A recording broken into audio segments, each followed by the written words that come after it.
Welcome. Good evening. My name is Ross Tedder. I am the Civic Engagement Coordinator here at One Hood Power. I am here today alongside my co-host, Nathaniel Luis, and we are here tonight doing our City Council Forum. We're super excited. First up, we have District 7, which is Bloomfield, Garfield, Friendship. I don't know the exact communities, but we're going to ask our candidates in a second here what those are for sure, but that part of the East End. And then later on in the show, we're going to have folk from two different districts, Bobby Wilson from District 1, who is an incumbent, and Bob Charland, who is challenging for the spot in District 3. Before we get started, I just want to say super quick, unfortunately, we have missed the deadline to register to vote. So if you or anyone you know needed to update your registration or register to vote, it is unfortunately too late to do that for the May 16th primary. However, you should still do it because we have a general ahead of us. It's going to be really important. 2 Supreme Court races that are going to be really important. So definitely get that in. It just unfortunately you missed it for now. May 9th. You have until May 9th to I apologize, y'all. I'm a little bit sick right now. May 9th is the last day to vote by mail, to apply to vote by mail. I recommend doing that ASAP because you never know when you're going to receive your ballot. And keep in mind, for your mail-in ballot to count, it has to be received by election day at 8 p.m., right? So that's super important. You can go downtown, vote over the counter. And of course, if you want to wait to the last minute, like procrastinators like myself do, you can do that. May 16th, you can go to your polling place and you can just go to vote.pa.gov to look that up. So that's our voting update. Like I said, we're super excited to be here tonight. And with that, we'd like to bring our candidates on. Thank you guys for joining us here tonight. So first things first, just outlining the rules. I know we already went over this backstage, but for everyone to know, our candidates will have 2 minutes to answer each question, 30 seconds for a direct response, and these two folks in front of us are running for the same seat. So it's possible that happens tonight. But we have about 12 or so questions, and we're really excited to get started. First things first, we just want to ask our candidates to give information about who they are and why you think that, you will be the best person for this job. And we're going to go ahead and start with Mr. Botta and then go to Ms. Gross. Oh, thanks, Ross. I appreciate that. And that intro was just amazing. I was watching it, I was like, wow, this is pretty cool. But I'm Jordan Botta.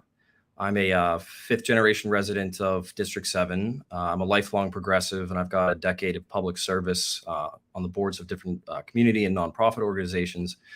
And I'm running to represent my home district here because I believe that I have the energy, the integrity, and the accessibility to represent the people that live here. Thank you.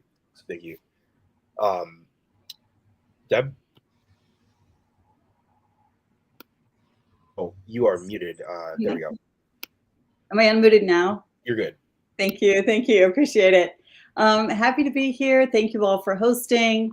I have been serving District 7 now for 9 years. And I have a passion for all of the things that we get to do at the local government level of jurisdiction. So I've been working on issues around affordability and housing for a very long time. I started doctoral dissertation work back in the 1990s in sociology on urbanization and housing. Really been fascinated by what makes neighborhoods work. And that's what you get to do with city government. And especially the city council role is one that I enjoy because I get to work really closely with all the neighborhood leaders that we have in our council district, but also get to work on policy issues that affect the city across neighborhoods. So affordable housing and childcare, working on investing in workers and small business, defending our public assets, and also working on food justice. And those are all things that I think are the appropriate and right things for the city to be working on. 100%. Nathaniel? Oh, you are muted. Sorry about that. I'll ask the first question. Why do you believe you're the best person to be elected to the seat so that you'll improve the life of the average 24-year-old in the city? We're going to go with this one. Sorry, did you say me first? Yes. Awesome.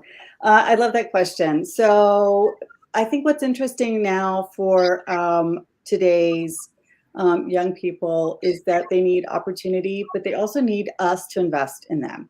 And we have failed to do that, especially for today's 24-year-old. We're paying the price now as a city for having 20 years of disinvestment in our youth programs, in our parks, in our jobs programs, and it's time to step that back up. Most people know we were almost bankrupt 20, 25 years ago when we really went into austerity measures. It did help us balance our books, but we're out of austerity now and we need to act like it. So it's time for us to reinvest in Pittsburgh neighborhoods, rebuild those small businesses, rebuild those training programs. I really support what Mayor Gainey's doing to partner with Pittsburgh Public Schools to reinvest in those kinds of programs. But you need opportunity and you need security, right? We know that people are housing insecure. We know some of our households are food insecure. And we know even some of our 24-year-olds are already parents, and we know that childcare is a struggle for them. So I think that the issues that I've outlined as a platform is really the safety net that the federal government isn't providing, the state isn't providing, the county isn't providing, and we can do that at the city level. Thank you. Mr. Botta? Oh, you're muted. Sorry about that.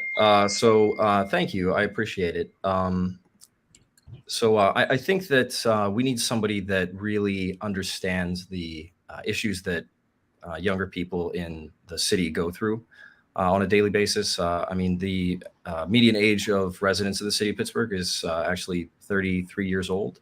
But a lot of the younger folks that move into the city need as much support as they can. I think that affordable housing measures are inadequate as they are right now.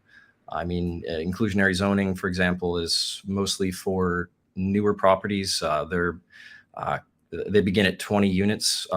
Essentially, what developers will do is they'll just cap it at 19 and then just let it go.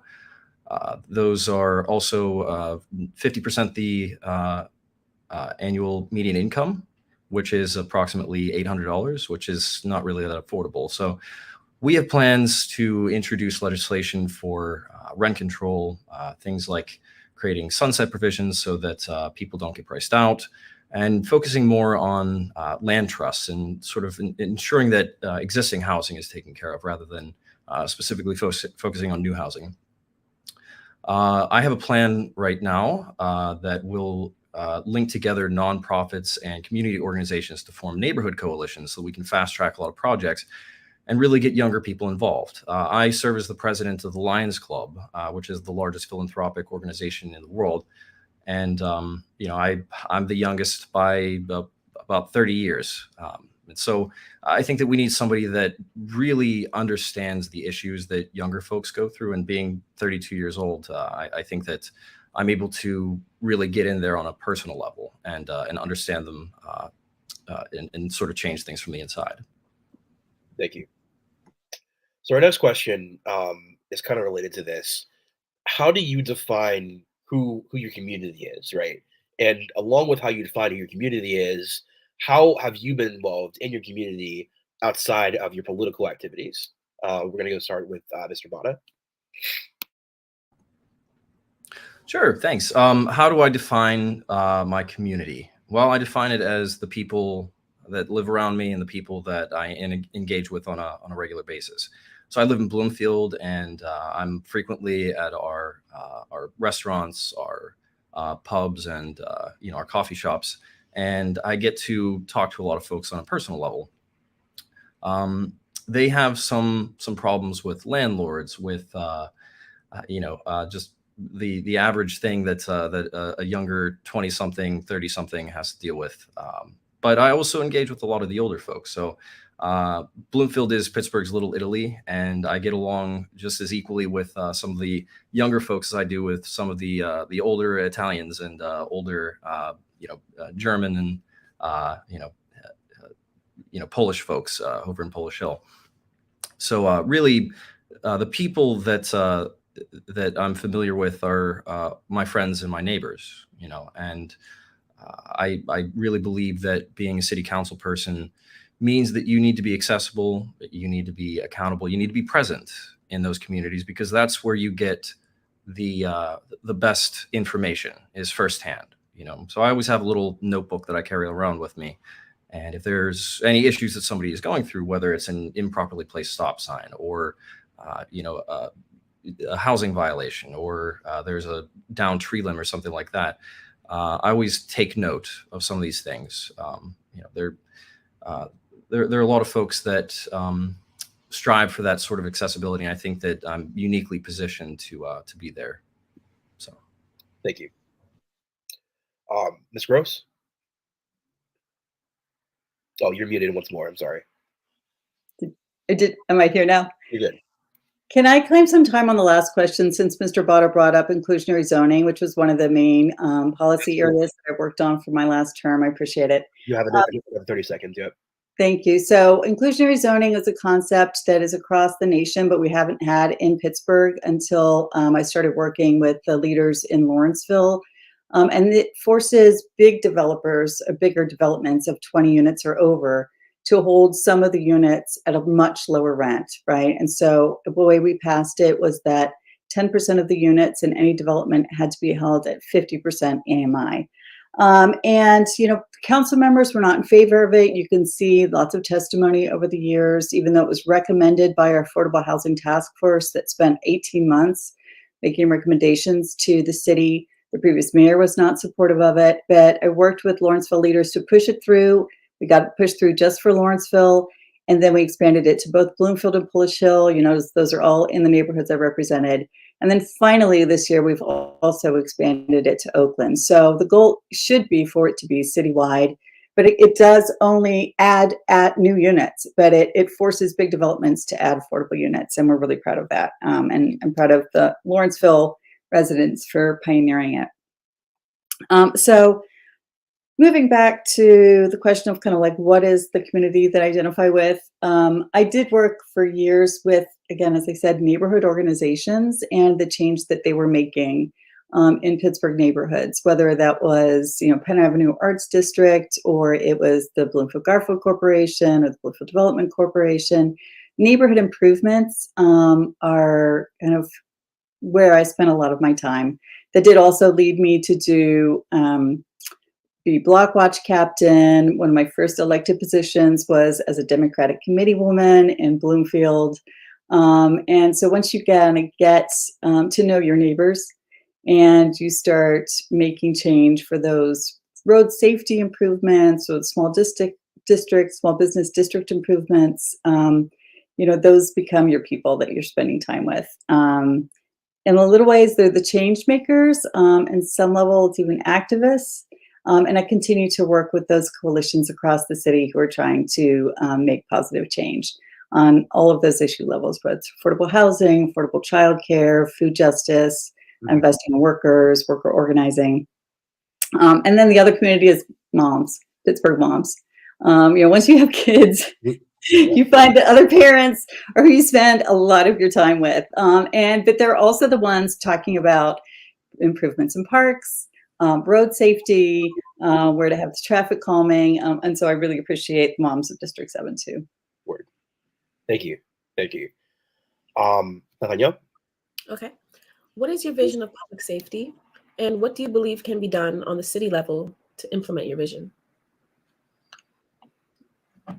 Starting in reverse order, starting with Ms. Gross and then Mr. Botta. Thank you. So I had, I think, 3,500 emails in 2020 to defund the police. And I worked and took that really seriously. I know we looked through those emails. There were hundreds of people that signed their address or their neighborhood name from my district. And I think it's really incumbent on us to define public safety. That is the core jurisdiction level for local government. But what does that mean, right? If you're housing insecure, are you safe? If you're food insecure, are you safe? And if your neighborhood is blighted and you're facing eviction, are you safe? So that's what I heard my district residents calling for, is an improved investment in people's lives, and in that kind of safety net that we can create at the local level. Again, it'd be great to have county participation. They've got the $1.2 billion fund from the federal government annually for social services. And we're certainly lobbying the county to invest in our safety more than they have been. But that's all separate and in addition to policing, right? And so I don't want us to clap public safety into just policing. But not to avoid that question, because it's also important to say, like, well, what do we need to do with our police?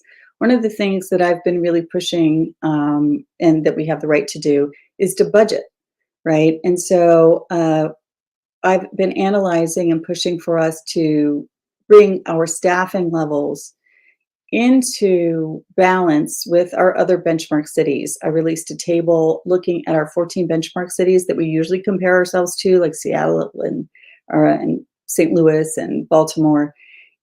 And we're overstaffed, not on total number of police, but on total numbers of officers. So there's something, I'm sorry, I don't see a time clock. Did we just split because I went over time? No, we have nearly 100% of our police bureau as full officers, and half of the org chart, or at least a third of the org chart, really are civilians in some of those similar cities, filing paper, answering the phone, doing kind of civilian work, but we're paying for full officers who go through 18-month training. And I think we can bring that into better balance. And then we're working on diversion, and we can do a much better job with that, because that kind of just brings down the police-citizen interaction when it doesn't need to be there. Thank you. Thank you. Jordan? Oh, you're on mute. I'm going to figure this out one day. So public safety is something that is a very dynamic issue. Public safety means co-response efforts for police. It means ensuring that people have the proper resources that they need to live happy, successful lives, because often crime is a result of insecurity. It's something that we have to address in a daily life. And myself, I have been involved in food insecurity programs. I've been involved in a lot of neighborhood organizations, and like I said, nonprofit organizations.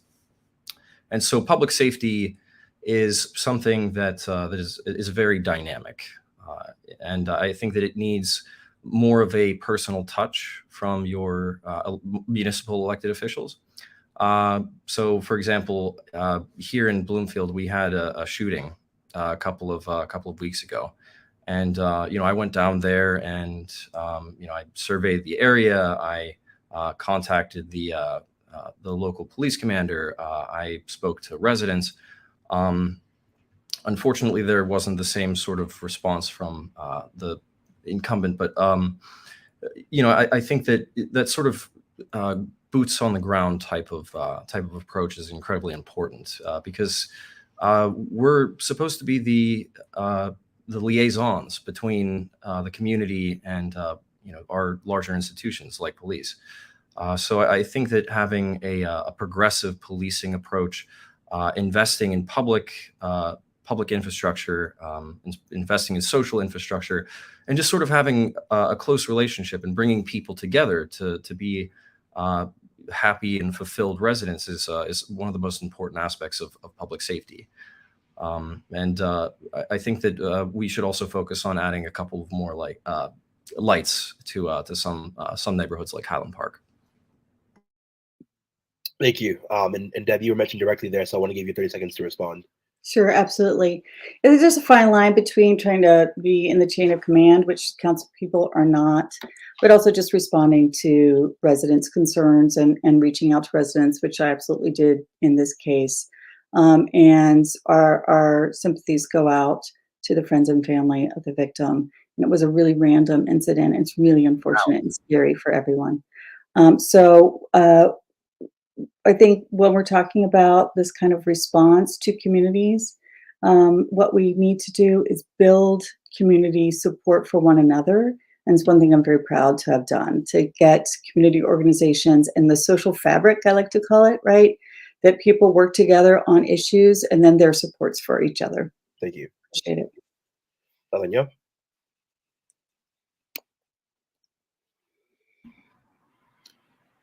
How do you balance the need to bring businesses to your district with the reality that many people from the community can no longer afford to live there? Going in reverse order there, I believe the last person to finish the actual question was Jordan. We'll start with Jordan. Mute.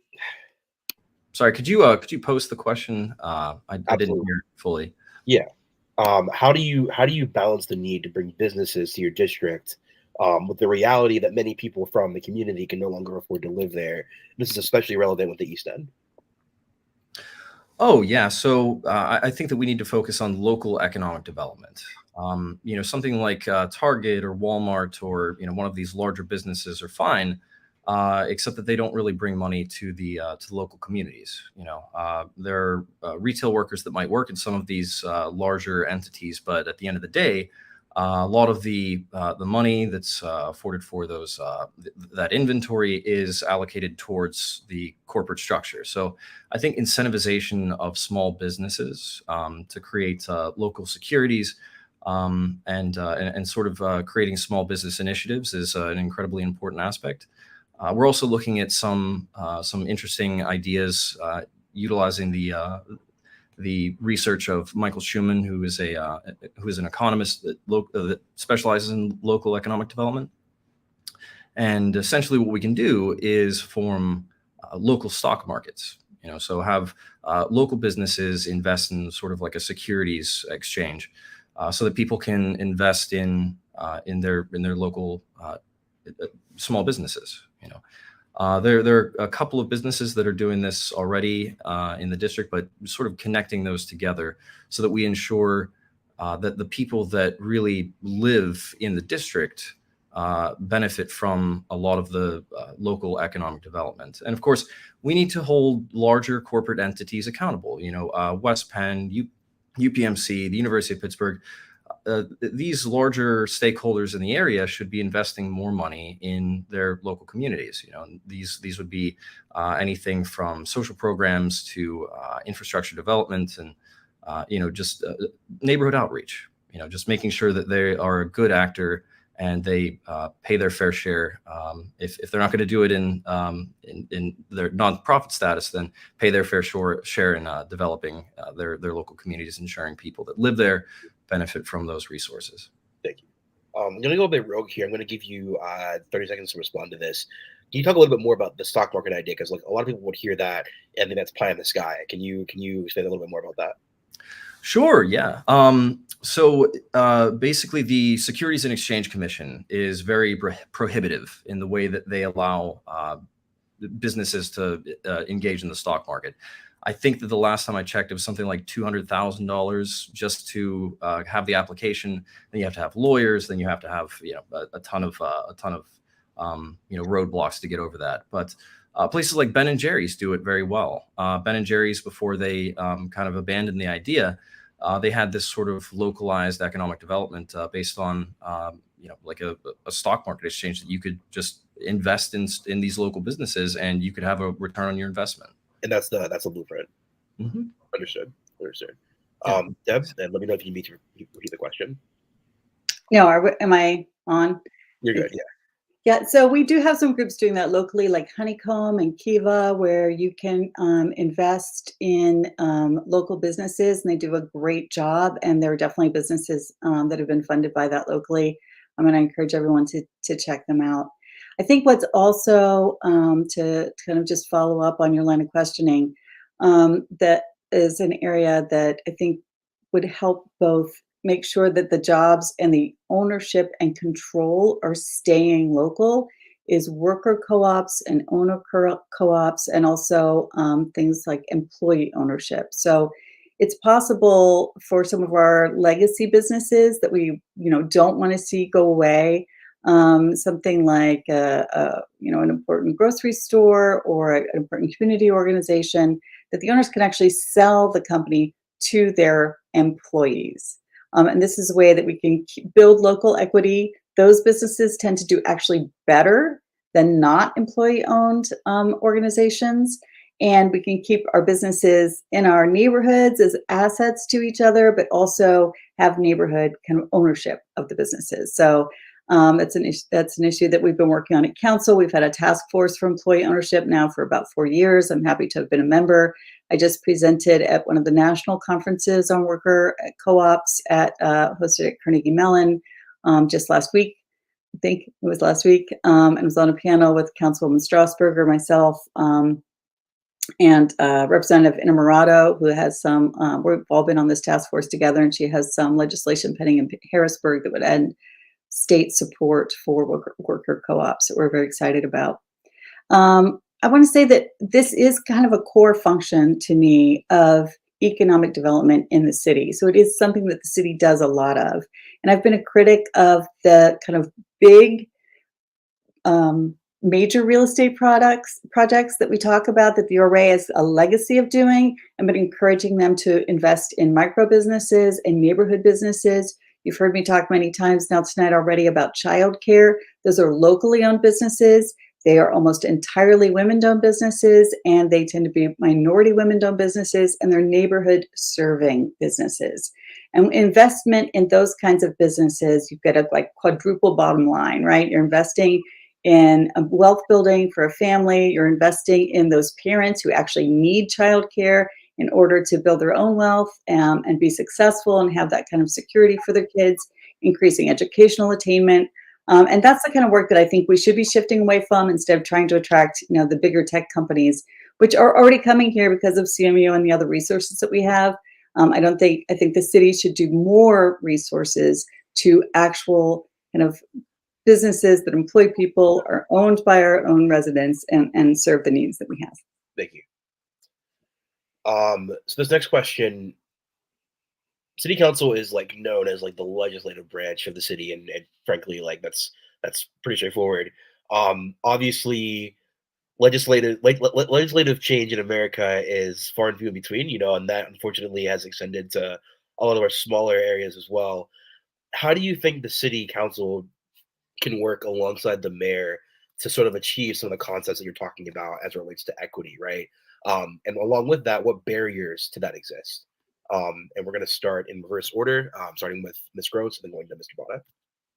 Thanks. The good thing about city council is that there's only 9 members, and you can actually pass something with 5 votes. So you don't see the kind of intransigence that we've had at other levels of government. On the other hand, some of the policies that would help with equity require a lot of transparency and community participation. So, for example, the mayor has really prioritized doing a comprehensive plan. That is a multi-year process, just in the citizen engagement part of it. And so it really isn't about disagreeing or arm wrestling, but it's really important that we have citizen participation. And that's pretty heavy lifting, right? Because too often in history, only the more privileged people, frankly, who have the time and who can show up to downtown meetings, get a louder voice. And so to do it right, which I support the mayor doing, you really want to take that conversation kind of to the streets and to the neighborhoods. And that's going to be a slow and methodic process. Funding, as I mentioned directly in the question. So we do our budget process every year. And the process is that the mayor puts a proposal on the table in September. He revises that with citizen and council input. He puts a final budget on the table in November, and after that, it's our budget. And so city council does its own hearings and public hearings and can amend that in any way. The mayor can veto it if he wants, but we can overrule it with 5 votes.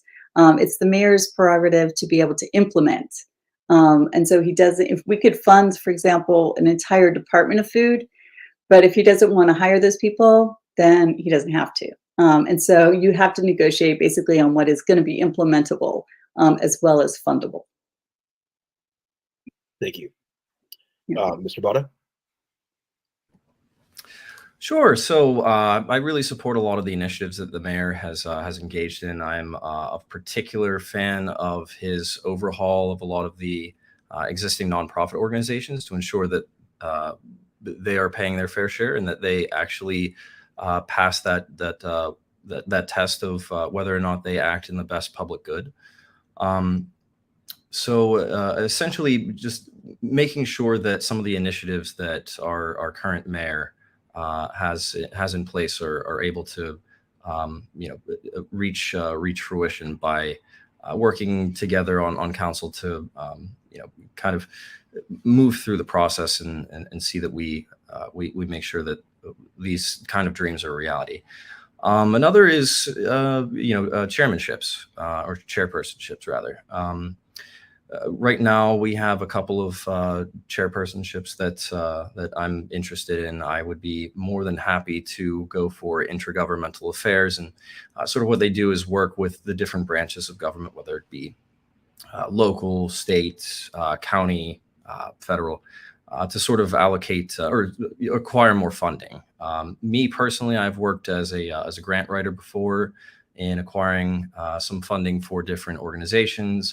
One is one that's drills water wells in the Congo. And so sort of working to ensure that we can get the adequate funding from those levels of government. I mean, it's important to know how to work the levers of government, So there's a ton of money that's available out there that we can utilize, like I said, from the different branches of government, from state to county to federal. And I think that it's important that we have someone who knows how to kind of pull these levers. And I just don't think that, the current chair of intergovernmental affairs has done an adequate job in that. I'll throw it back to you, Deb, for 30 seconds. Sorry, Ross, I am the chair of intergovernmental affairs. I'll throw it back to you for 30 seconds. Thank you. I appreciate it. So, yeah. So, aside from the $335 million of federal ARPA relief, as well as the nearly $30 million of CARES Act relief that was the federal government, where we had to negotiate on how to move the money. So it's not always just in getting the money in, but it's really important that you're able to allocate it and make sure that you're working intergovernmentally to make sure that it gets to the right places that's filling the appropriate needs. And to touch on one of your earlier questions, we did about $30 million to small business relief during COVID, which was really important to keep our small businesses open. We did a very similar amount to do rent relief, which was really important. And that was intergovernmental as well, because we combined efforts with Allegheny County and subcontracted Action Housing to work with about 20 different community organizations to be the front lines, so that we were one of the best cities in the nation at actually moving rent relief into the renters who needed it. And a lot of cities really got stuck there. And we run other departments every week of our lives. Thank you. Thank you. Okay. Next question. I'm sorry, Nathaniel, I'm still on your toes. You're right. How can we make the city council more transparent? Starting with you, Botta. Thank you. Well, one word: accessibility. I think that we, as me as somebody who's running for city council, should be focused on ensuring that everyone's voices is heard, and ensuring that if something can't be done, that they're given an adequate reason as to why it can't be done. It can't just sort of be, well, it's out of my hands, or it's just not my wheelhouse. I think that we need to really walk people through the different levers of how our city government works to ensure that they're aware that we're working for them rather than, the other way around. Sometimes it kind of feels like, city council is working with the city and they're working against you. But in reality, I think that it should be the other way around, that your city council person should be working with you against the obfuscations of the city. So like I said, accessibility is incredibly important to my campaign, and I plan to use some of the resources that we have at our availability to actually open up an office right in the heart of Bloomfield, so that wherever you are in the district, you have a physical location that you can go to, that you can walk in, ask questions, express concerns, and just have a conversation with your elected official. I mean, I think that we really need to go back to the Jim Furlow days of doing things, that we have somebody that's constantly present in our communities, someone that you can call up if you have any concerns, someone that would be more than happy to have you in for a cup of coffee, or have you in for a donut or something in their office, and you can sit down and express your concerns, or express some of the issues that you have directly to your city council person. I think that working on Grant Street is important, but I think that unless you're present in your community, that you're not doing the job properly. Thank you. Ms. Gross? Oh, you're muted. There we go. Am I here? Am I on? Okay. People get in touch with us every day, even more than ever, right? So not only do they stop you on the street corner and stop you everywhere you are, which is a very easy thing to do because we're on TV twice a week, every week of our lives, so people know who we are and have those conversations. We do have a staff, and so our phones are open every day. You can reach my office at 412-255-2140, and website and email and all of those things. You also always have the opportunity to do public comment at City Council and reach the whole council, which I think surprises some people because it's not so easy to go testify at the State House or testify at Congress or anything like that. And it's even easier now for some people because they don't have to physically come all the way downtown. They can join by Zoom. So usually it's Tuesday mornings at 10 and Wednesday mornings at 10.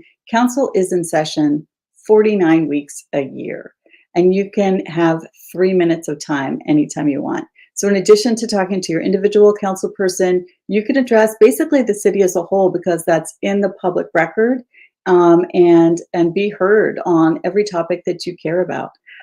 Transparency also means that we have oversight responsibility.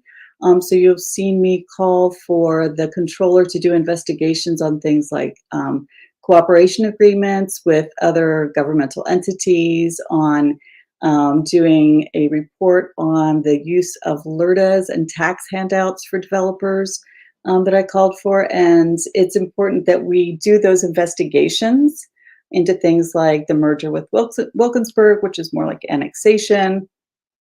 And the public can see that. I always say it's important that everybody have the same information in front of them, so that we can make better decisions and you can have a more formed opinion.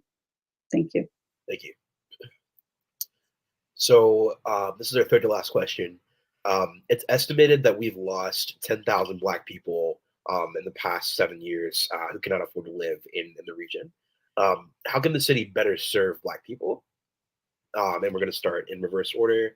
I believe last time we started with Jordan and then with Deb, so we're going to start with Deb and with Jordan. Thank you.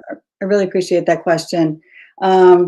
Clearly, the model that we've had for years, that kind of every single developer and every single development was a good development and would somehow all trickle down to people in the city, and it would somehow improve our city population and make lives better for everyone, was wrong. And so we need to be sure that we always ask who benefits and who pays, whether that is a tech company or an apartment complex or a redevelopment plan. I think it's really important to look at. It's one of the questions I asked when the annexation of Wilkinsburg was proposed. Some people said, well, hey, that's going to increase our minority population. But I said, I'm hearing from people in Wilkinsburg who are opposed. And so let's look a little more carefully at this to make sure that we understand how the residents of Wilkinsburg would actually benefit and have ownership over the process. And so always ask that question, who benefits and who pays? We saw the kinds of development that the URA did, for example, in East Liberty, where there was a redevelopment effort called a TRID, which brought in kind of big apartment complexes around the East Liberty busway. We saw, I think, 1,200 Black people alone were lost in East Liberty between 2010 and 2020, and 600 to 700 white people moved in. So that was one of the really dramatic differences in kind of racial proportions in a single neighborhood. And so I support of Mayor Gainey's comprehensive plan approach. Because not every developer or development that comes along with the proposal is necessarily beneficial to the city, and certainly not to Black people in the city. And we need to hear about rebuilding the neighborhoods that Black people live in, but also rebuilding housing that Black people can live in. Thank you. Thank you. Mr. Botta? Thank you. So first of all, I think that it's a travesty that we've lost 10,000 Black people who can't afford to live in this region anymore. I think that clearly we're doing something wrong, and we have to take whatever mitigative efforts we can to ensure that that this is fixed. So speaking as someone running in District 7, in particular, it's sort of been gerrymandered so that the Black population is approximately 5%, whereas the citywide population is about 23% as of 2023. So just as a District 7 candidate, I think that we need to do more to ensure that that Black folks in the region have an affordable place to live. This means holding landlords accountable. This means, passing different land trust legislation. This means finally holding a public hearing on the land bank that was passed. It was passed 10 years ago. We've got thousands and thousands of properties that the city owns that we can't do anything about until we get past the land bank issue. And I wish that we could hold a public hearing on that, but the District 7's representation is kind of holding it up. But sort of ensuring that we have an equitable area. That we have different investing strategies for ensuring that Black folks can have a good, decent life here in Pittsburgh. And I think that starts on a local level. It starts on ensuring that we have plenty of affordable housing, that we have resources available, and that we reinvest in our Black community here in Pittsburgh. I mean, the 2019 Gender Equity Report was disgusting. I think that we are clearly doing something wrong, and Deb has her pen up. But sorry for taking a little bit more time. But yeah, clearly we're doing something wrong, and we really need to refocus on reinvesting in our Black community here. Deb, you have 30 seconds to respond. I'm glad Mr. Botta is such a fan of all the policies that I've been championing. So as you know, the land bank legislation was my legislation in 2014, and we fought really hard for 4 years. It's deeply disappointing that the land bank did not do its work for 8 years. And so council is investigating what is going wrong and what could go right. And with the support of council president, we're taking a really good hard look. We've had a series of briefings. I've released all of the legal documentation. Sorry, am I out of time already? All right, we're scheduling the post agenda for the end of this month. And it should be a really fulsome discussion. Thank you. Sure, if I can respond since my name was brought up. You have 30 seconds. 30 seconds. Okay, wonderful. Yeah, I think it's something like one property has been sold utilizing the efforts from the land bank. And by the way, this is something that affects our lower income neighborhoods. Their District 7 is disproportionately well off. And there are a lot of districts in the city that require this sort of legislation to pass as soon as possible, because it's important for ensuring that the city can develop on these properties that they've acquired. I mean, every year, every month even, that we wait to develop on these properties is another month of deterioration that are just deteriorating in front of us. Thank you. Thank you. Okay. So there's obviously a lot there. Because just of time, like we're not gonna like go further into that. Our next question, Pittsburgh is actually sort of going along with losing our part of the black population, right? Losing our population, period, right? There's conversations about the city being in danger of losing its second-class status, right? How do you think the city should work to recruit people, or should it merge with other municipalities? I am terribly sorry, I've forgotten the order. Let's go Jordan then Deb. Sure. So there seems to be a bit of an issue here that we have a large older population who are sort of lifelongers. They've been here for a long time. At least I'm talking about in District 7. We have an older population, and then we have sort of a younger population as well. But which is more transient. They might work in the tech field. They might work in different areas, live here for a couple of years, and then move out. And I think that we need to do more to ensure that our working families have a place to call home here, because working families are the ones that pay taxes. They're the ones that invest in our local economies. They're the ones that send their kids to our schools. So I think that we need to incentivize younger families to move here, and just younger people to stay here. And that means investing in ensuring that we have a very equitable city to call home. Whether you're Black or a member of the LGBTQ community, or the Hispanic community, or just that you find equity in the places that you would call home.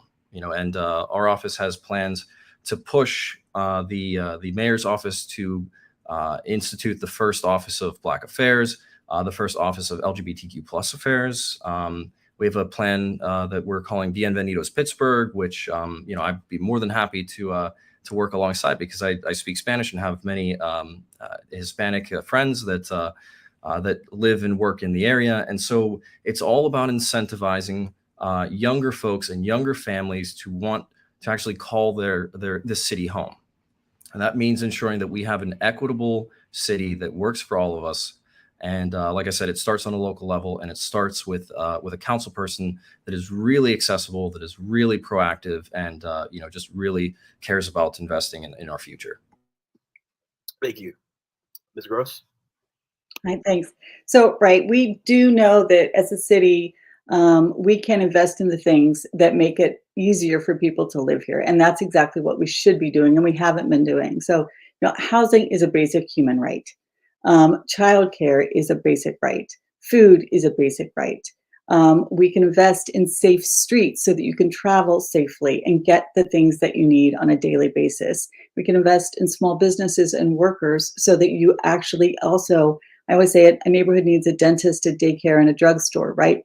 There are things that make people's lives easier on a daily basis. And that's the basis, I think, of the policy platform that we can work on in the next 4 years. These are also the cost pressures on our poorest households. We know through the Femisphere research that if the people below the poverty level in the city of Pittsburgh, 70% of those households are female-headed households with children in the home.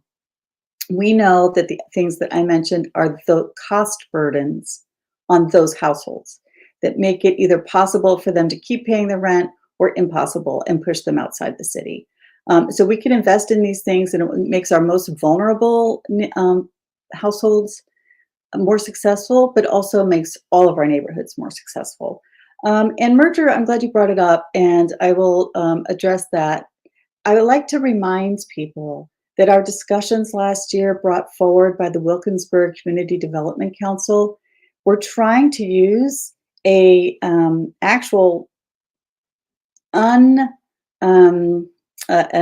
amended 1905 legislation that was about annexation and was thrown out by the courts. And so I'm glad that I stood up and said, hold on, I'm not sure this is what we need.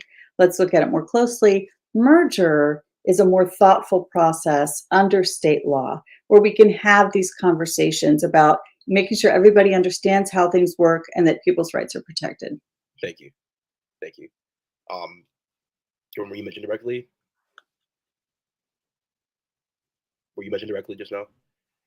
No, I don't believe so. But just in terms of working class families, unfortunately, if you Well, if you're going to respond, then I will too. So yeah. I have to move on, unfortunately. So our final question: what is bringing you joy right now? And also, if you want to close out, we'll give you an extra minute. You have 3 minutes for this question. What is bringing you joy? Closing statements.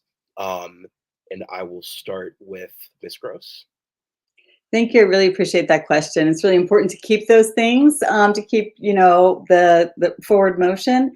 I've been working since the beginning of the pandemic, especially on a program I call City Farms, which is about encouraging city support for community gardening and kind of communal farming.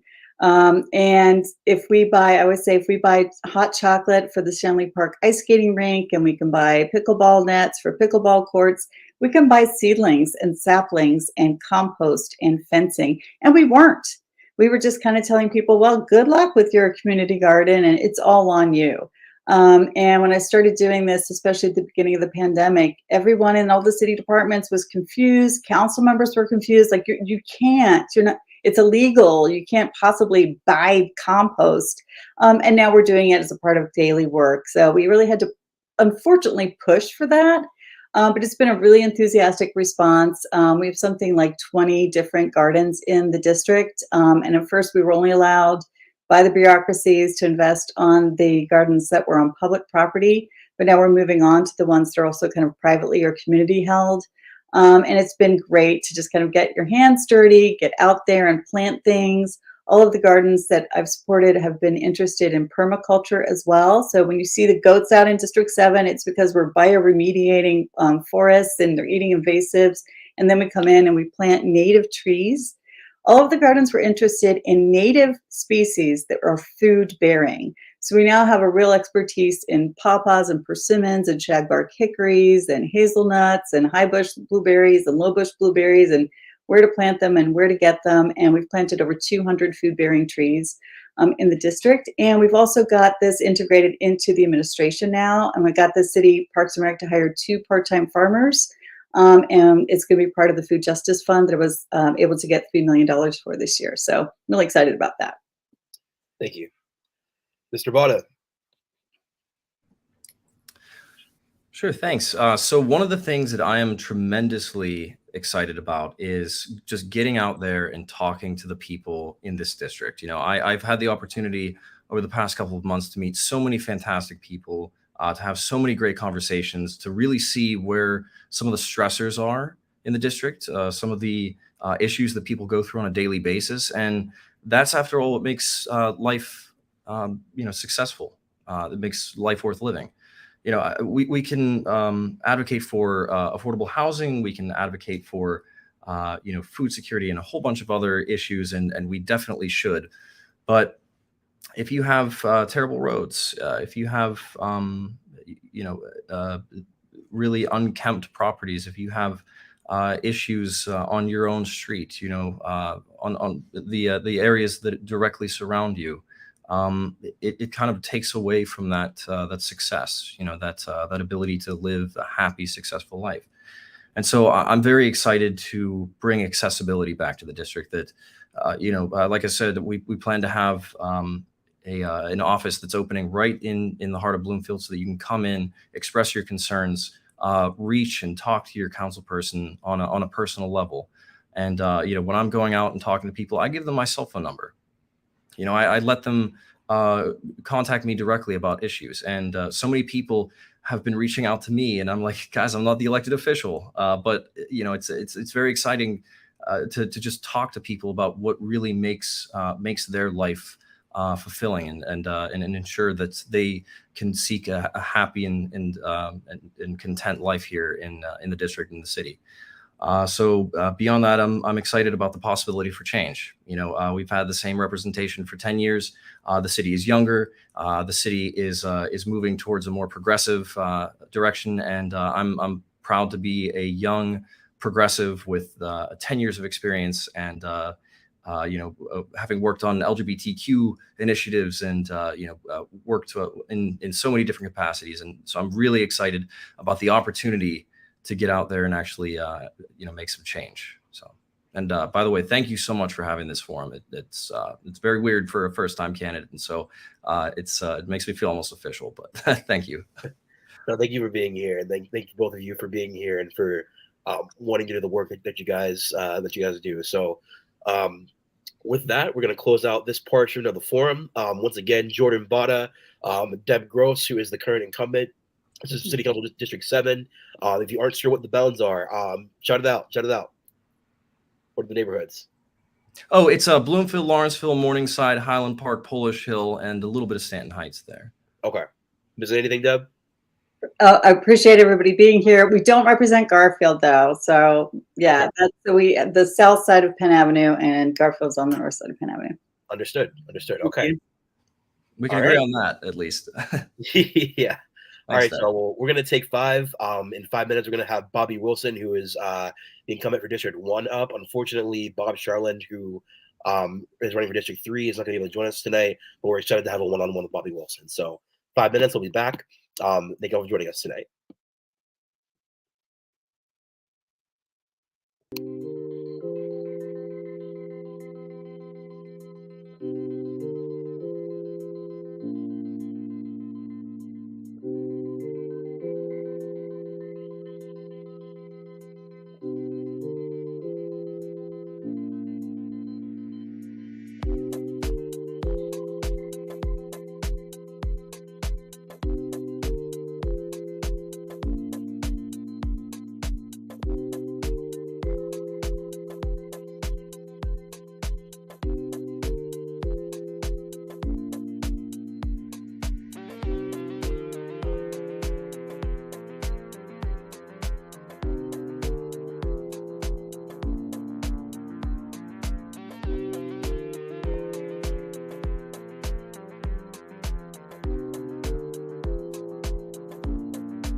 I'm Jasiriax. I'm co-founder and CEO of One Hood Media, and we're at Social Status, where we collaborate with Be Social to do People Power in Politics.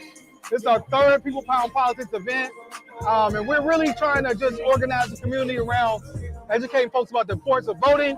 Also, you know, we want hood, so we bring the vibe. We're here in East Liberty on this lovely Saturday for our People Power and Politics pop-up. Basically what we're doing, we're registering people to vote, we're feeding the community, we're letting people know about our November 8th election, and just building community. We have free food from Caribbean vibes, vegan options, of course. We want to be inclusive. And we're just here just having a really good time, listening to some cool music and just talking to people about why they should vote in November. We came out on this beautiful Saturday for our performance Dance Africa at the County Greyhorn. And we just so happened to stop by the One Hood event, and we enjoyed it so much. We got some free food, and it's a great way to tie in both events for the community. I think it's important to have stuff like this in the community, especially for kids, young kids, especially now with like what's been happening. Give them a safe and free space, stress-free, keep them off the streets, keep people coming together. I feel like with things happening now, we're really like divided and very selfish. One Hood and Be Social want to bring everyone together just to feel safe with the families. We can build power to help make Pittsburgh a more livable community and city for everybody, not just a select few. So, people power and politics, man, we out here.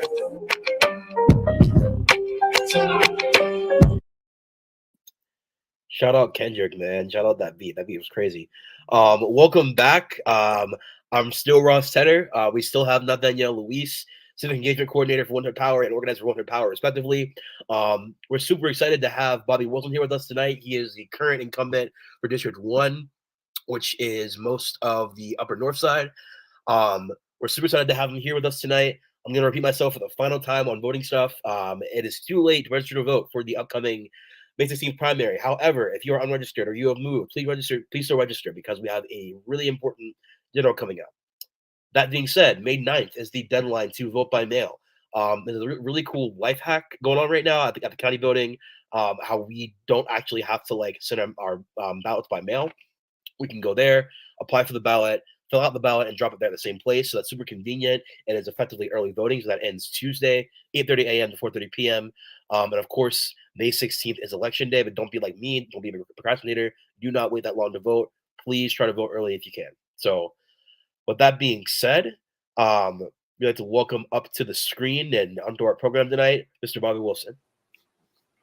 Thanks. Pleasure to be here. Absolutely. Probably a pleasure to have you here, Bobby.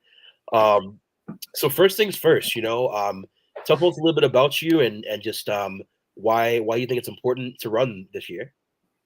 Yeah, definitely. So just to, get some of the details out of the way, I represent District 1. My name is Bobby Wilson. I live on Spring Hill, and of course that's in District 1. But District 1 recently expanded across the river to not only represent the 13 neighborhoods from the north side that I represent, but also now I represent the Strip District and all the Strip District, and also part of downtown.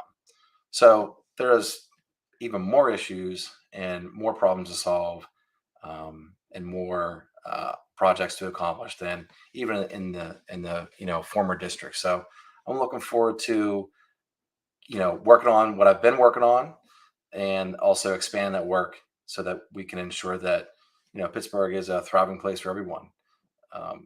I come from the north side. I'm a 5th generation north sider. My family's been displaced 2 times by development. So my grandparents, they had a house where Allegheny Center is, and then they took that money, bought a house over where the highway is, and so the state bought them out there again, and that's why my family lives on Spring Hill. That's where I currently reside. So seeing that growing up, I thought that was hearing those stories, I thought that was a very powerful story in terms of what the north side's been through, and it's affected a lot of people. I got to work volunteering for the community, being part of the community leadership, and ran for council a few times, and kept building that support, and started representing council in 2020. So, since then I've been working on several different things, and quite honestly, I feel like I'm just getting started. So, I hit the ground running for multiple different causes. One was the gender equity report. We saw there that, the way, essentially, Black people were, treated in Pittsburgh. For instance, in terms of the loss of pregnancy, I think the stat is 4 times more likely than, other people in other cities that Black people experience loss of pregnancy. So I wanted to pass a bill that would support city workers. So that's something we can do directly to give bereavement leave, expand that to include loss of pregnancy for city workers. And so we became the first municipality to do that in the U.S. And I'm proud of that work, and I'm proud of the work that I'm doing to relieve medical debt for Pittsburghers. I'm also proud of the work that I've been doing in terms of trying to achieve some equitable development and benefits for working families. For instance, like expanding COVID sick pay. Understood. No, and thank you for outlining all of that. Obviously, city council is not an easy job. There's a lot of red tape to fight through, a lot of processes to go through.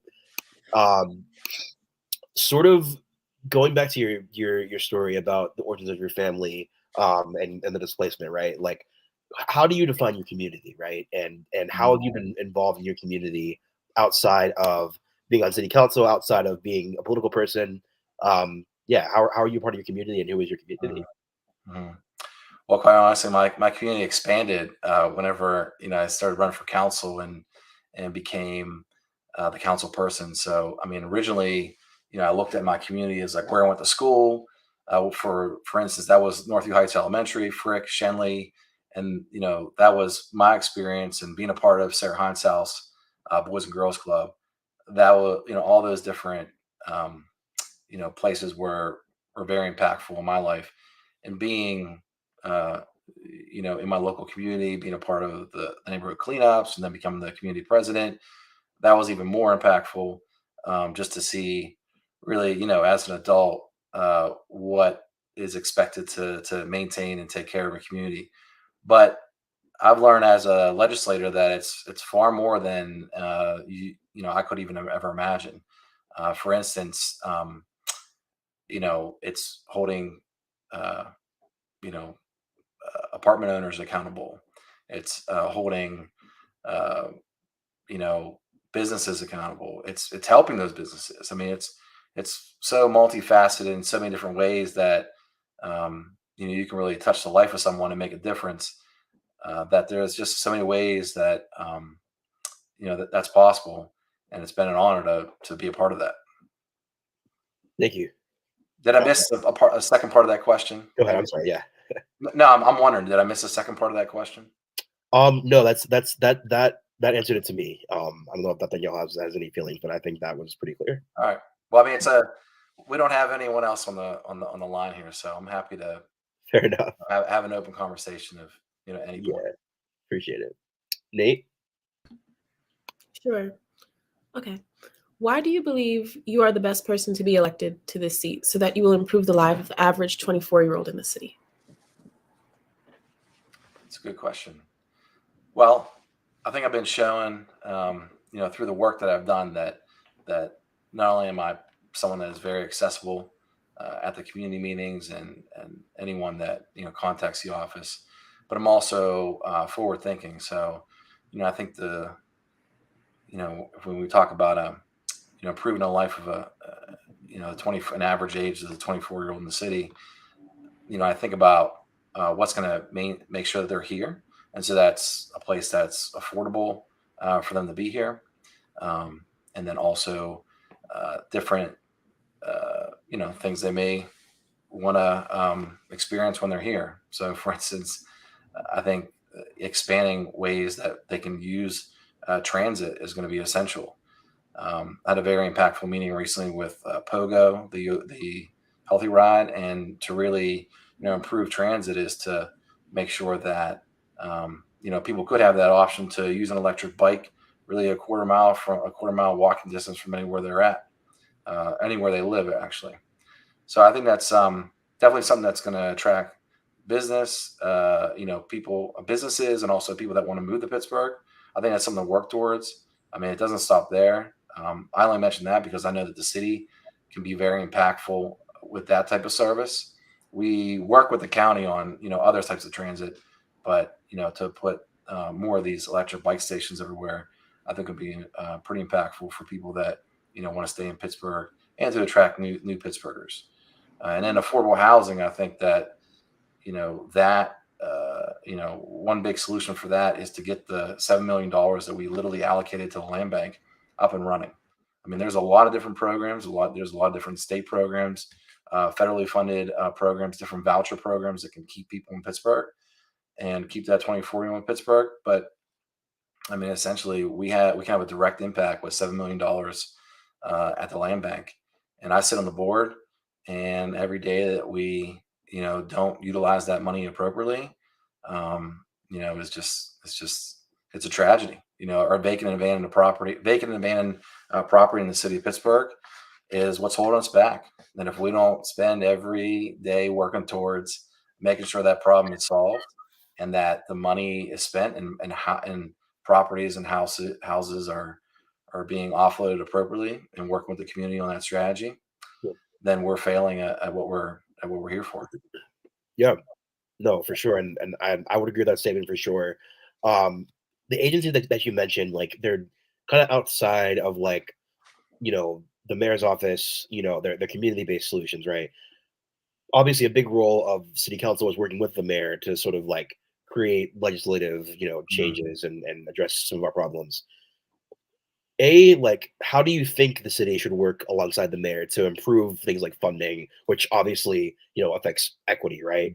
And also, what is your first term or your first two terms? Or correct me if I'm wrong. What has that taught you about working with the mayor's office and trying to get legislation passed? Yeah. So in terms of getting anything done in the city, I mean, it's essential to work with the mayor. And quite frankly, when you have a new mayor come in, which was I've been here for 3 years, so this mayor, that came in, was my first transition. So it's been interesting because at the council level, I've been working with the past mayor on several different projects, and so to keep those projects moving it's to work with the mayor, but also it's to get that relationship so that we can continue to get the projects that we've been working on that the community wants. The project managers, that's on the administrative side. That's completely, up to the mayor and his administration on what they're going to prioritize. So, I mean, I think on day one, what my strategy has been to, see what he wants to do and how can I partner to be a part of that? Because, if we're working together, that means that I'm working towards what, Mayor Gainey wants, and he's working towards what I want. So I think we're both at the table, giving and taking in terms of what we're going to be a part of. It doesn't happen as smoothly as that, but essentially it's form those relationships so that they know that they can work with you. That's the number one thing I've learned in this position is to continue to keep your word on what you're going to do and how you're going to move their project forward in your community, or and get their word on what they can do to help you in your community. So I think it's a two-way street, and I think it's a great relationship, or actually I think it's a great opportunity. And another thing I want to say quite honestly is that when it comes time for the budget, or when it comes time for any of these big decisions that you see on the news, I think council wants to be there with the mayor because the people voted for the mayor and they want to see him implement his plan, and we want to make sure that plan is funded. And we want to make sure that that all the right questions are asked so that plan is the most effective plan possible. What barriers have you seen so far just in the first couple of years of this new administration in terms of doing that? Yeah, it's just interesting because I had a learning curve in terms of being on city council and how to get stuff done, whether or not how to execute on a project or how to make sure the community is engaged enough to actually follow through and make sure that's what the community wants. And so I think some of the did you say some of the challenges? Correct. Yeah. So some of the challenges just come out in that process. So it's just the administration, they have a strategy on how they want to engage the community, and being there on city council and working side by side with with the administration is learn how their process, how they are going to work with the community, which isn't that different, but still it's new people. For instance, at the mayor's office, they have a neighborhood services team. So it's making sure my staff is on board with what the neighborhood services team is doing, because they're both in the community, speaking for me, and, they're speaking for the mayor. They're doing the work of the mayor. They're, my staff is doing the work of, my office. And so, I think just some of those barriers just kind of work themselves out. There's always going to be, some of those, just some of those kind of false starts in terms of, when you're going forward with a project, or, they have an idea, or I have an idea, or the community has an idea, and we're trying to execute it. It's unlike any other relationship that you have in life. You're just gonna have to make sure that, you're coming with like a solid attitude about what you're trying to accomplish. Because I see that in the mayor, that he's coming with a pretty good attitude in terms of, how to get stuff done. And I think it's just making sure that we're just honest with each other in terms of what our goals are. I know that, he has certain goals, and I have certain goals in terms of, getting these projects done for the community. So it's going to be an ongoing conversation on how to really make all this happen. Thank you. And I appreciate your honesty in that too. Nathaniel? Yeah. How do you balance the need to bring business to your district with the reality that many people from the community can no longer live there, can no longer afford to live there? Well, there are some initiatives that have already started, that I've been a part of and I support. So there's the Avenues of Hope project, where literally giving grants to, along the corridor in terms of businesses that will qualify. And we're really trying to inject those funds and those grants into that business district that have been historically left behind. So those are, in those districts that really, it's a multi-pronged approach. So it is looking at businesses and how to help support them, but it is also looking at the housing component and tying that into it. So this program's ran through the URA. And so the more we can, build on the different prongs of this approach is going to be the best path forward, because, we can't invest in this corridor and spend all these types of funding on this business district if we're not actually going to be funding the housing as well. So there's a lot of community engagement during this time, and I think it's going to be important to continue with that process. Let me see if I missed any of that part of that question. I think you're good. Sorry, I'm looking in the chat. Continue to look in the chat here, because I like how you put the question in the chat. Yeah, you're good. You're trying to make sure we're all on the same page here. That's all. Yeah, sometimes we get lost in trying to answer the question. Yeah, I'm sorry. So what do you sort of view as the purpose of public safety in our city, and like what do you think is the future of public safety in our city? And then I guess it's kind of the same question, like what do you think can be done to like implement that future? Yeah, I think the future of public safety, is coming. I think that we're currently working on what that looks like. I mean, what we know is that we can't solve, the issues that we're seeing and the problems that we're seeing all through policing, or we're not going to arrest our way out of it. So, I'm very familiar with, what's happening in terms of whether it's been happening on the north side, because these are issues that have been happening for quite a long time. And, to build a program and a system where, we are looking at all the calls that public safety receives and how we address those calls is important. And, we can't get there without a true analysis of those calls and what's in following that call in terms of, so for instance, let's say, the police are called to a scene, are we really implementing a true co-response? Is there a response for police at all that has to happen? And so, even after, even if it is a situation where the police are involved, following that and really understanding step by step what's going on with that person, like where they are in the system at that time, and what part of government do we have to work with? Do we have to work with the county? Do we have to work with the state? you know, rehab programs, rehabilitation programs, when people re-enter society. But I mean, I think we can really work upstream and look at individuals that are, um, you know, that are, they're just they've been facing trauma, and they're dealing with a lot of stuff. And there's ways that the city has injected money into this process to actually figure out how to help. So, for instance, we allocated $10 million to invest in a street outreach program and to really invest in healthcare instead of just continually responding with police.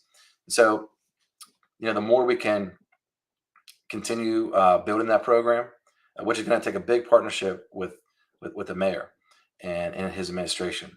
So I've had great conversations with what they're interested in doing and how they're interested in continuing to fund these types of initiatives. And a better partnership with the county is going to be essential. I mean, this upcoming race is the race that's happening right now alongside my race, is really is part of that future, and how we're going to work with that next county executive. So I'm going to ask you a follow-up on this last question. So I had the pleasure of actually knocking doors, some in your district this summer, with PA United. A lot of good, obviously, like that, for a lot of people had to say about you. I just remember one guy who was like very much so like he had a perception that there was a lack of action on preventing gun violence and on preventing like other low-level crime. I guess like that concern obviously is not limited to that particular person. How do you sort of respond to that? And on the flip side, I guess like how do you respond to the other side, right? Which might be the critique that like there's not enough being done to promote diversion or like alternate modes of safety. I guess how do you respond to both of those? Yeah, so I would, say to that person that's saying that there's not enough to prevent violence. We took a look at that, and I sat on the Stop the Violence Trust Fund, the governing board of that, and I was part of the decision making to, to allocate thousands of dollars for Stop the Violence programs. And so I work closely with the REACH program, which is the outreach workers that try to squash any sort of beef or violence that could anything that could prompt some sort of violence in the community. And the way I work with them is to make sure they have what they need. And so what I've been hearing is that they, we need to invest in our at-risk youth. And so we looked at that and we came up with, basically an application that nonprofits could apply for. And basically these are groups that are already working with our youth. And so we're going to support them more through these dollars. And we're also going to look at how it's spent and how effective it is to address the issue. And so we're taking a deep dive on that data and how that money is going to be spent. We want to be transparent about where the money goes and how it can actually improve the lives of people at the same time at reducing violence. So that's something that we're doing. But I think it is it's interesting to know that a lot of people just don't know the whole story, and it's our fault that we're not letting the public know, or it's just really hard to get information. So what they see is on the news, and it is a tragedy when something when people are losing their lives and everything. And I'm not sure if I don't think that's in the question, or that was their concern. I think their concern is more in the crimes that are, or I would say crimes, in the instances where they're seeing people that are using drugs, and they would say, well, that's illegal. You can't use drugs, and they should be arrested. Well, people with substance use disorder, I mean, how's that going to? I mean, sure, we should enforce the law. But at what point do we look at that individual and realize that there is trauma in their life, and we should help them in a different way? Because they might not even show up to the court, and then they're going to have there's more on their record. It's harder for them to get a job, harder for them to get housing, and so we really aren't addressing the root cause of what's happening here. So I'm interested in both parts. I mean, I'm interested in making sure that when there is violent crimes, it is being addressed, and that we are, we do have a response to that. But also these, quote unquote crimes or low level crimes, or people that really have an issue, probably with their health care. They don't have the right type of care that is even available to them. The more that we can connect them to services, the better that individual is going to be, and the better that we're going to build a system that's going to help people in the future. I mean, because currently the system that we have, has been working for quite some time. And so the role of government that I see, especially on the local level, is to dive in and figure out, how we can, just take this one instance. We can help the individual that is going through their substance use disorder. How are we going to, wrap services around them? How are we going to first approach them? Who's working with them? I mean, do we actually have a database or a spreadsheet, which should be healthcare protected, keeping track of how we're helping this individual. How is the county helping this individual? And, what's the barrier there? So they can't get into the shelter until, they got to be there at 7 o'clock waiting outside for the shelter. And then the shelter is going to tell them they got to leave at 6 o'clock in the morning. And then, we have people, that don't want them in their community. I mean, we're just not, we're just playing ping pong. We're shuffling people around. It's a bad situation. And for that individual and also the community, because the community doesn't think that we're doing anything, because they're just seeing that person back on the street. And some people just, they don't want to see them out there, and they want to know how that's being addressed. And so I know that I'm telling you all the problems. You want to hear how I'm solving them. But I can tell you that I'm working with all the partners that are in this space to try and actually solve those issues. And what I see is that we need increased housing. We need to break down barriers in terms of shelters. We need to break down barriers in terms of how we're going to help people with substance use disorder. And that all is from the state all the way down to the local level. And so I'm interested in any of those solutions that's going to help that individual and also help the community. Thank you. And yeah, the person who asked the question, this was in a particularly it was not a bad neighborhood by any stretch of the imagination. You know what I mean? This was in Brighton Heights, right? Then so when he asked that question, I kind of had a moment. I'm just okay, valid concerns to a certain extent. However, there's a lot of communities that are a lot more impacted by this. You know what I mean? But yeah, neither here nor there. So yeah, I think I can just add to that. I think if you actually pick through some of these issues that people are well, nothing's being done. I mean, there are several instances where people just aren't aware that the police have done what they can do, and the police are currently still investigating what's happening. And so, but we can't, the police and what's being built, and even there will be a new police chief soon. There will be new direction in terms of what the police are going to be doing and how they're going to build a better system. And they're out there every day trying to solve violent crime, and they need more support. And I just think that people don't think that there's actually being arrests that are happening. The fact is that when you actually look at the numbers, it's happening all the time. And in those cases, these are happening just because the police are they follow under state law, and they're if you ask them what's happening in this instance, they're I'm doing my job. This is what should be done. And in a lot of cases, that's exactly what should be happening. But then in other cases, it's just not a fruitful ending for anyone. And there's more issues that come from it.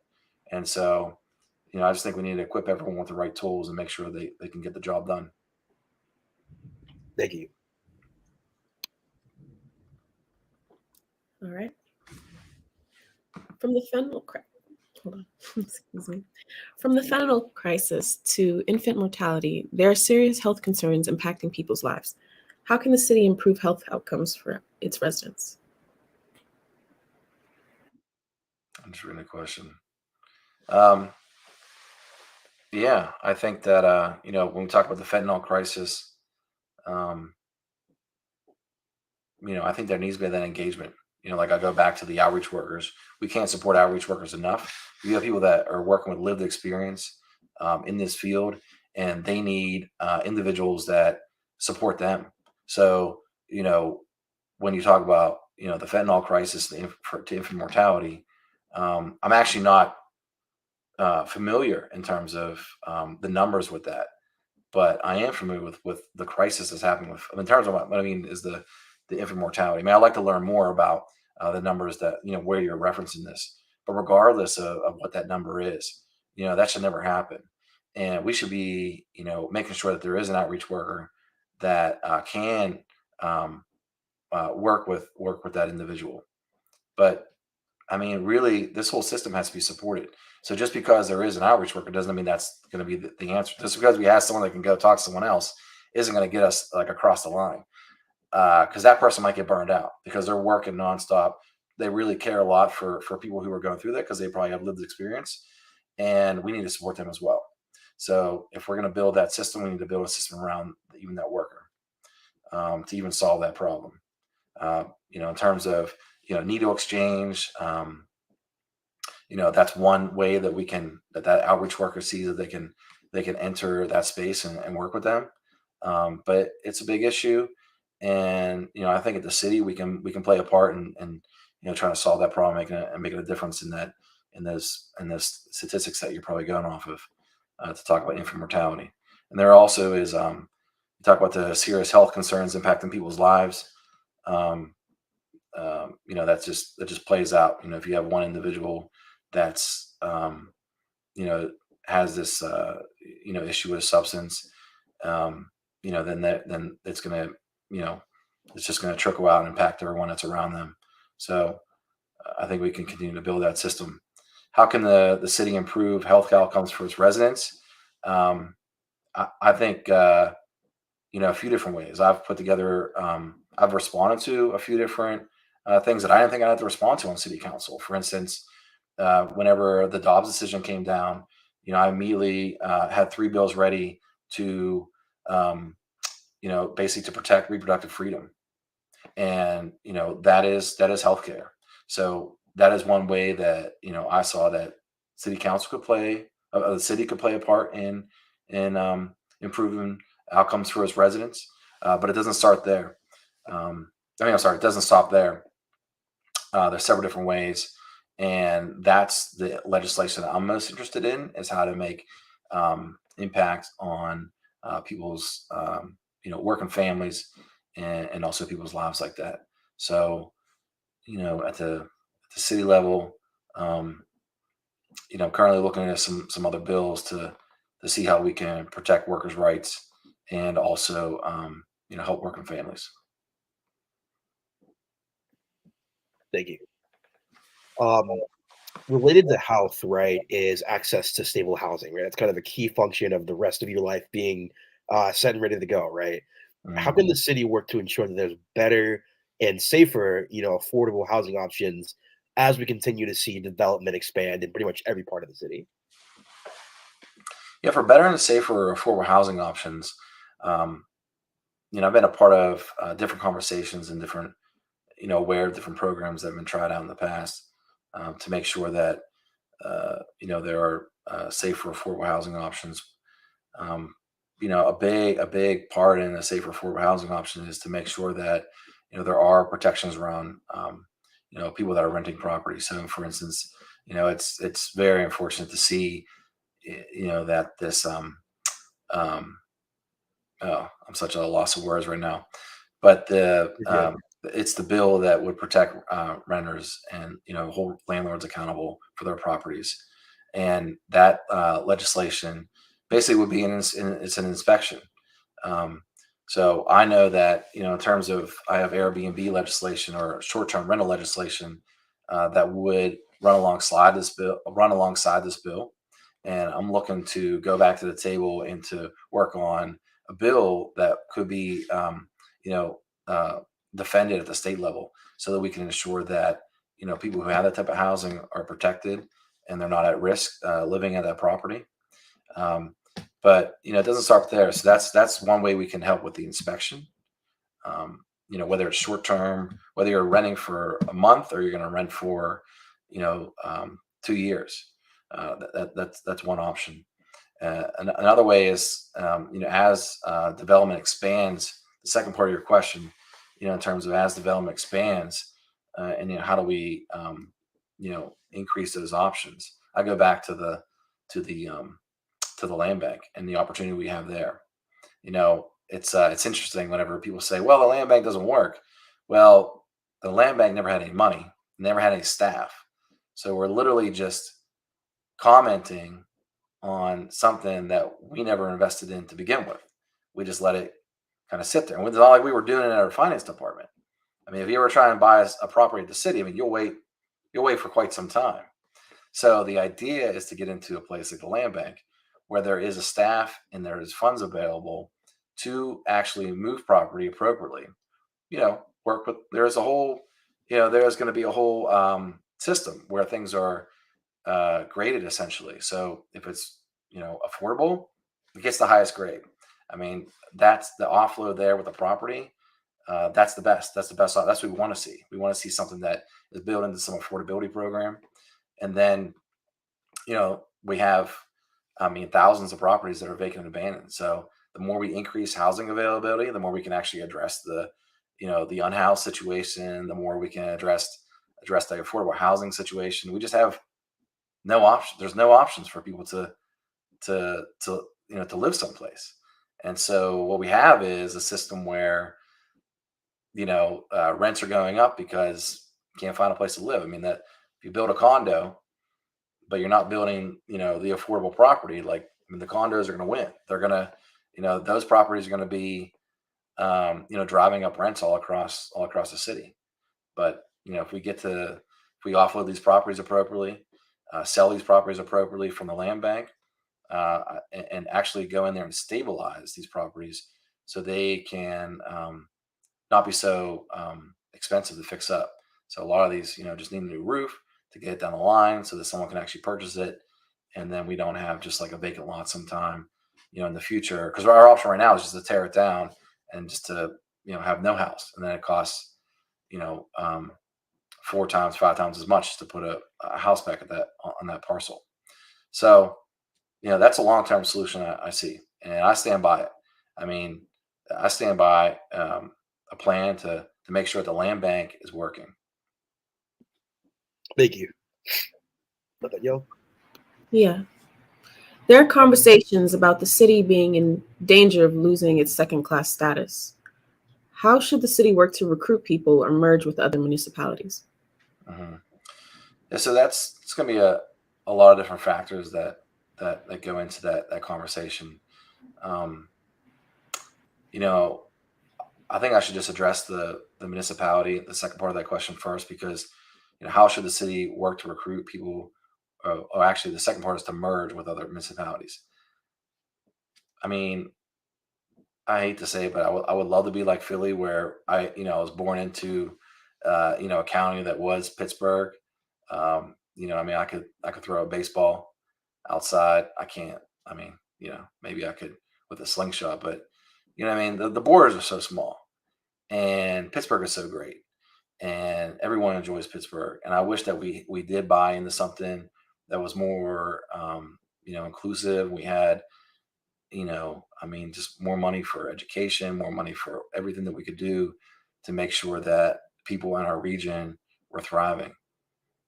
And so, with Pittsburgh, we have a lot of different, people that come into Pittsburgh that, it's where they work, it's where they play, but it's not where they're living. And, so we typically, so we're at a disadvantage a little bit because we don't get that tax revenue. We're providing the service, but we're not getting that tax revenue. So, I'm sure there's conversations of, oh, what if we merge with this municipality or that municipality? But I mean, I think that we should focus our energy on what Pittsburgh can do to make sure that Pittsburghers are doing well. Because I think if people see the Pittsburghers are doing well, they're going to want to be here. Because, whether it's transit, whether it's housing. I just think we need to be more focused on how we support our workers here, how we support people here. I think we can make a big impact on the way people view Pittsburgh, and they want to be a part of that. So I think there's several different ways that Pittsburghers be proud to be Pittsburgh and they want to stay in Pittsburgh, and that the city could support them staying here. Thank you. You mentioned just now tax status a little bit, and just ways of pulling funding. Do you agree with the increase in cost that now costs the developers to build in the city? And when I say do you agree, I mean, like, do you feel that like it's helpful more so than like it's harmful?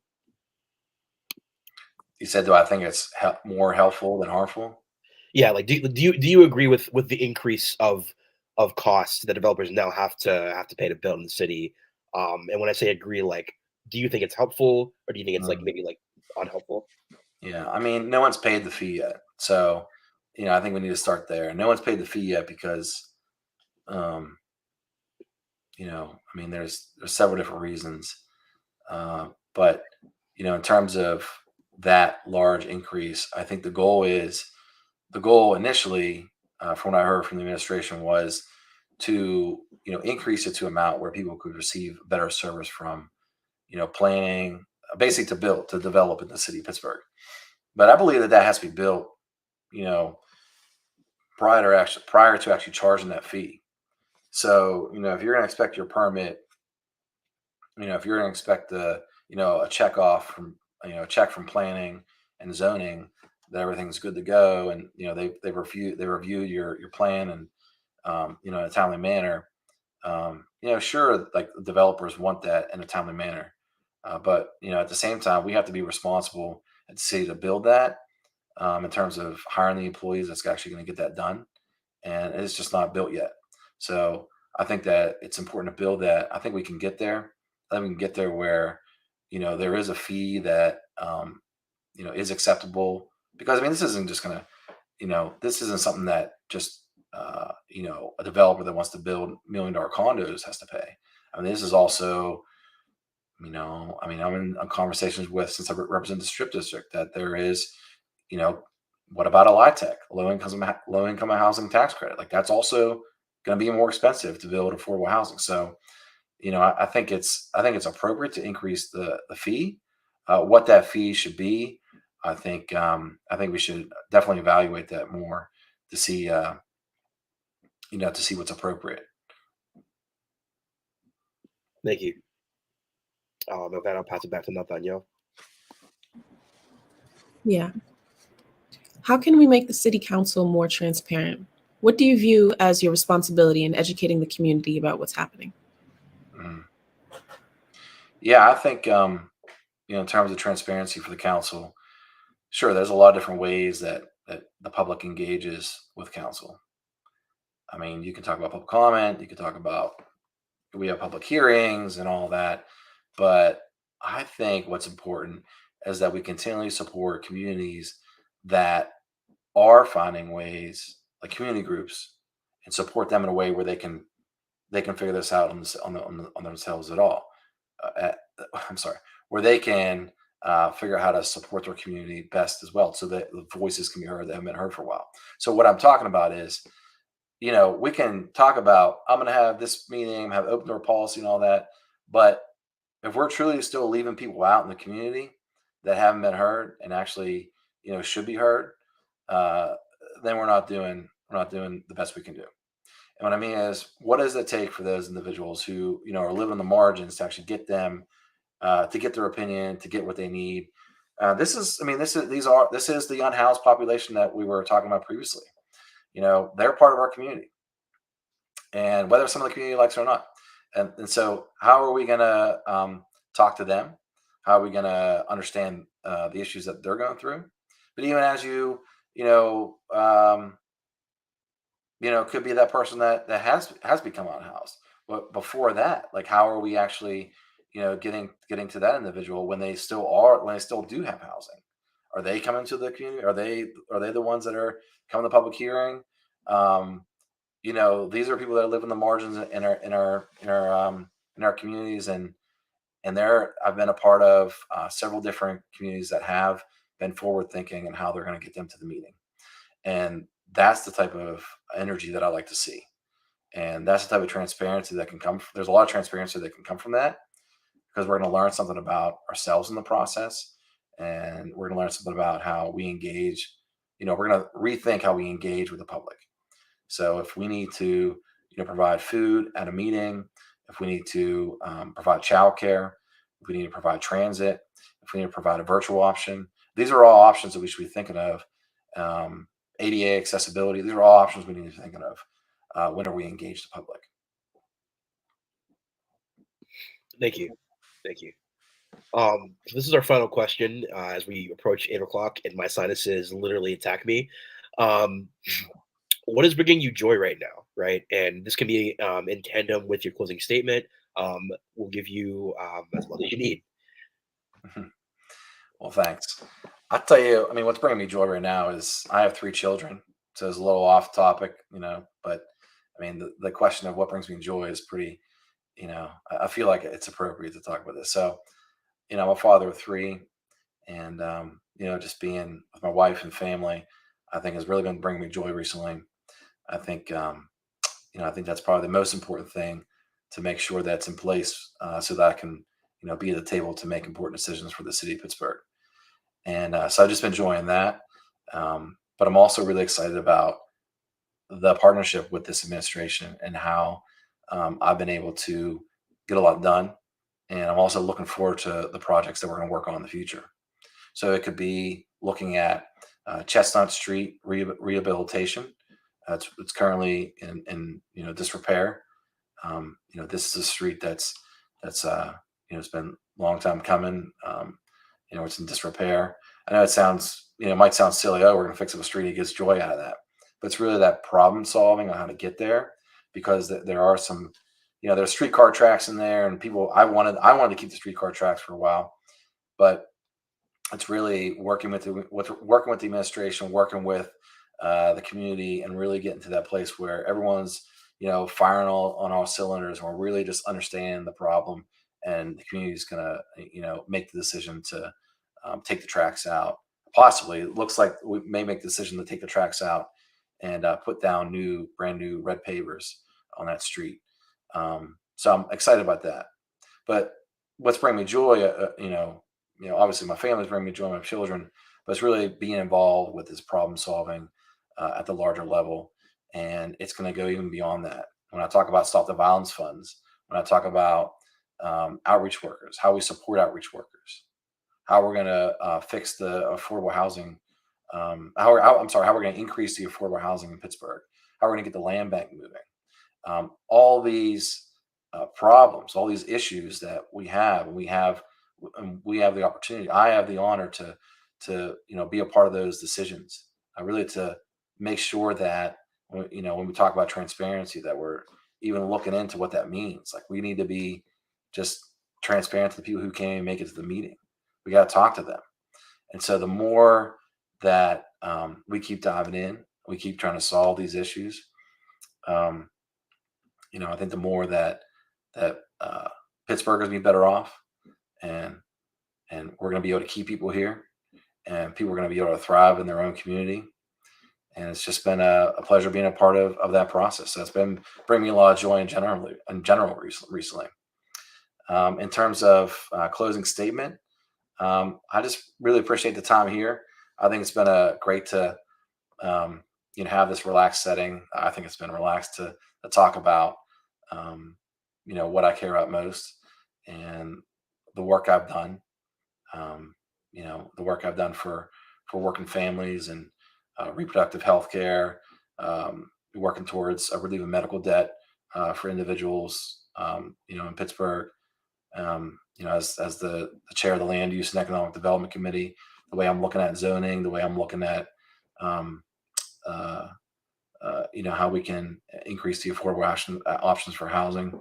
I think these are all, this is all the work that I've been doing, and I feel like I'm just getting started. I'm ready to, hit the ground rolling again in tomorrow, since I'm currently in office. But to win election, to win the primary election, the general election, and then to be sworn back in and go into another term in 2024. I'm really excited about what's possible and how I can be even more impactful for Pittsburghers. Thank you so much, man. Well, folks, this was an event with Bobby Wilson, again, District 1, North Side, and now across the river, in the Strip District as well. Want to thank you again for being here with us, for sharing your thoughts and your philosophies. Good luck ahead of the election in a few weeks. And again, we just appreciate you being here. Yeah, definitely. Well, thank you. I appreciate the time. Absolutely. All right, y'all, we're going to close out. Join us again next Tuesday. That is Monday. I do not know what time it is. Monday. That is Monday at 6:30 p.m. It's going to be in person at the Black Box. We're going to do a criminal justice forum. So this is called Understanding Allegheny County's Criminal Legal System. We're going to have public defender Matt Dugan there. We're going to have current state reps Sarah Namarato there. We're going to have Judge Tiffany Sizemore talking about the states of the courts, and a bunch more folks who have had a lot of experience with this. So we're really excited about it. Check our social media. Please share it out. And we hope to see you next Monday. Nate? Oh, you're muted. You there? I'm sorry, I was muted. You said it all, basically. Word. Thank you. Word. All right, y'all. Have a good night, and we'll see you on Monday.